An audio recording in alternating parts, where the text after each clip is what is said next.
नमस्कार मित्रांनो, संकल्प न्यूज चॅनलवरती आपल्या सर्वांचं पुन्हा एकदा सहर्ष स्वागत। आताच्या क्षणाची सर्वात मोठी आणि महत्त्वाची बातमी समोर येत आहे। सविस्तर बातमी जाणून घेण्यापूर्वी आपण जर चॅनलवरती नवीन असाल तर चॅनलला सबस्क्राइब करा, बेल आयकॉन प्रेस करा। भाजपाचे नेते रावसाहेब दानवे यांचं वक्तव्य फार मोठं आहे। अजित पवारांच्या येण्यामुळे भाजपाचं नुकसान झालं नाही, तर उद्धव ठाकरे धोका देऊन काँग्रेस राष्ट्रवादी सोबत गेल्यानं आमचं नुकसान झालं, असं बेधडकपणे रावसाहेब दानवे म्हणाले आहेत। दानवेंनी ठाकरेबद्दल धोका शब्द वापरला, तर एका वृत्तपत्राला दिलेल्या मुलाखतीतही दानवेंनी उद्धव ठाकरेंमुळेच भाजपाचं नुकसान झाल्याचं म्हटलं।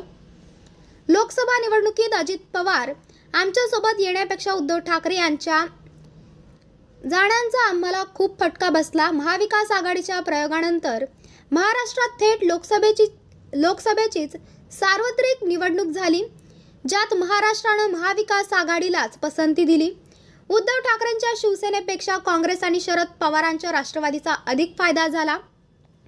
महाराष्ट्रातील 48 पैकी महाविकास आघाडीला 30 आणि सांगलीत मूळ काँग्रेसचेच पण अपक्ष लढलेले विशाल पाटील विजयी झाले। आता ते काँग्रेस सोबतच आहेत, म्हणजेच मवियाचा आकडा 31 वर गेला, तर महायुती अवघ्या 17 जागांवर आटोपली। रावसाहेब दानवे फक्त भाजपाचेच नेते नाही, तर आगामी विधानसभा निवडणुकीसाठी भाजपानं त्यांना निवडणूक संचालन समितीचं प्रदेश संयोजन केलं, म्हणजे प्रदेशाध्यक्ष बावनकुळेंच्या बरोबरीचं पद दानवेंना दिलं। अशा वेळी उद्धव ठाकरेंमुळे भाजपाचं नुकसान असं बोलणं म्हणजे महाविकास आघाडीला आयतीचं संधी देणं आहे। लोकसभा निवडणुकीत जरांगे फॅक्टरचा फटका जालन्यात स्वतः रावसाहेब दानवेंनाही बसला। काँग्रेसच्या कल्याण काळेंनी भाजपाच्या दानवेंना 1 लाखाहून अधिक मतांनी पराभूत केलं।